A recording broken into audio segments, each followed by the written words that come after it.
حضرت جنید بغدادی اللہ پاک کے بڑے برگزیدہ بندوں میں سے ہیں۔ آپ حضرت شیخ عبد القادر جیلانی غوث الاعظم کے بھی مرشد ہیں۔ آپ داتا علی حجویری رحمۃ اللہ علیہ کے بھی مرشد ہیں۔ چنانچہ داتا علی حجویری اپنی کتاب کشف المجوب میں لکھتے ہیں کہ حضرت جنید بغدادی آپ فرماتے ہیں کہ میں اپنی تعلیم مکمل کر چکا، پڑھائی مکمل کر چکا تو میرے مرشد حضرت سری سختی رحمۃ اللہ علیہ جو میرے ماموں بھی تھے مجھ سے اکثر کہتے کہ جنید تقریر کیا کرو، تو میں ان سے کہتا کہ مرشد میرا اندر نیک نہیں ہے، میرا اندر ابھی ٹھیک نہیں ہے، تو جب میرا اندر ٹھیک ہو جائے گا تو میں تقریر کیا کروں گا۔ میرے یار دوست بھی مجھ سے کہتے کہ جنید حضور کی بھی خواہش ہے، ہمارا بھی دل کرتا ہے کہ تم بات کیا کرو اور تمہارے وسیلہ سے اللہ پاک لوگوں کو نفع پہنچائے گا، لیکن میں انہیں بھی ٹال دیتا۔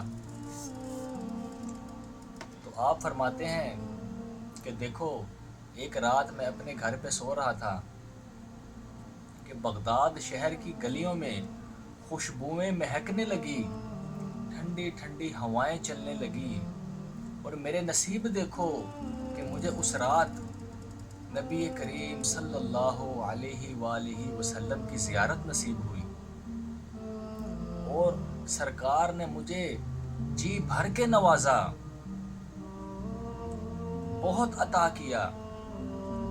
اور جب رسول پاک جانے لگے تو جاتے جاتے مڑ کر میری طرف دیکھا اور مسکرا کر ایک جملہ ارشاد فرمایا، اور بڑا میٹھا جملہ سرکار نے ارشاد فرمایا۔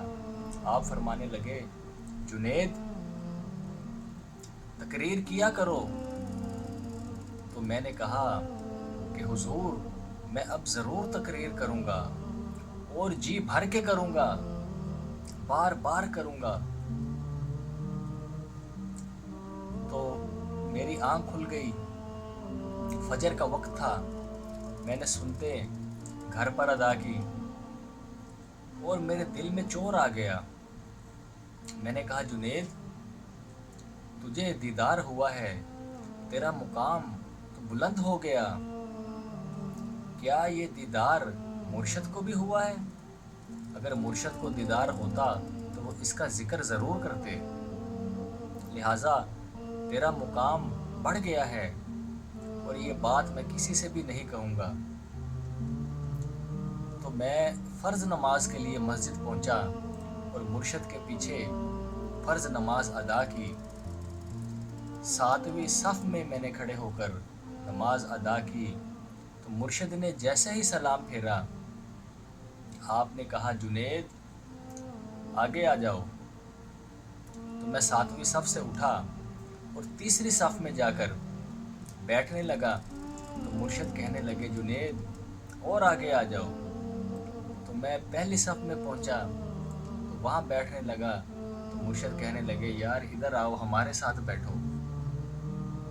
تو وہ لوگ بڑے نصیب والے، بڑی سعادت والے ہوتے ہیں جن کو مرشد کے ساتھ بیٹھنا نصیب ہوتا ہے۔ تو حضرت جنید فرماتے ہیں کہ میں مرشد کے ساتھ بیٹھ گیا تو مرشد تسبیح رول رہے تھے۔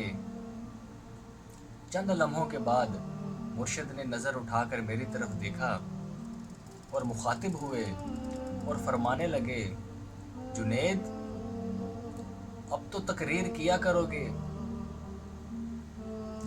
کیونکہ میرے دل میں چور تھا، میں نے کسی سے رات والے واقعہ کا ذکر نہیں کیا تھا، تو میں مرشد سے کہنے لگا کہ حضور اب ایسا کیا ہوا ہے؟ تو مرشد خاموش ہوئے، آپ نے نظریں جھکائی، کچھ لمحوں بعد